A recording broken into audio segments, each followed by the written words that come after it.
Hey guys, Rusty here, Douglas HP. Today I'm working on a 2019 Toyota Corolla. This has the 1.8 in it. Came in here, AC not working. Had Freon in the system, enough Freon to kick the compressor on. Customer didn't understand why the compressor was on. So these are a constant duty compressors, meaning it doesn't have the spring-loaded magnet clutch. It runs by an actuator that basically tells the compressor to kick on, kick off when needed, when you turn it on and off, using internally driven parts. So the only way you could test this is to just pull the plug off the actuator. Green is going to be hot, white and black is going to be ground. If you have both of those, then the AC should be showing correct pressures, depending on the temperature outside, somewhere between 30 and 50.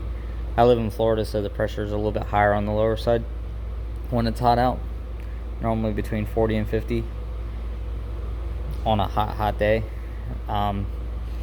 So just remember this, those pressures just go by what we have. If you use AC Pro, you can see if it's cooler outside, you should be 30 to 40. I just have this because my machine was down the other day, but don't go 40 to 50 just because AC Pro has it green. That you're overcharging the system, which is bad for the seals.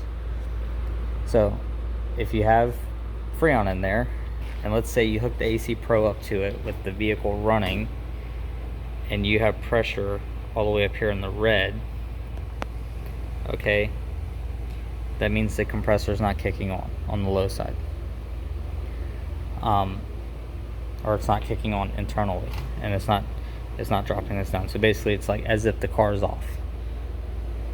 What you want to do is test the wires, make sure you have that power and ground. If you have that power and ground, change the compressor out. It just means the actuator is bad. This customer did not want to do the dryer and the expansion valve, so we're just doing a compressor. 12 millimeters. You don't have to pull these studs for the compressor to squeeze out of here. There's still plenty of room. Toss it back in, plug it in. There's no reset procedure. Charge it up. Make sure you vacuum it before you charge it, but yeah, that's all you need. These are very simple. I know they're the newest thing, but they're pretty simple. Check us out on Facebook, hit the like button, subscribe, and as always, keep wrenching.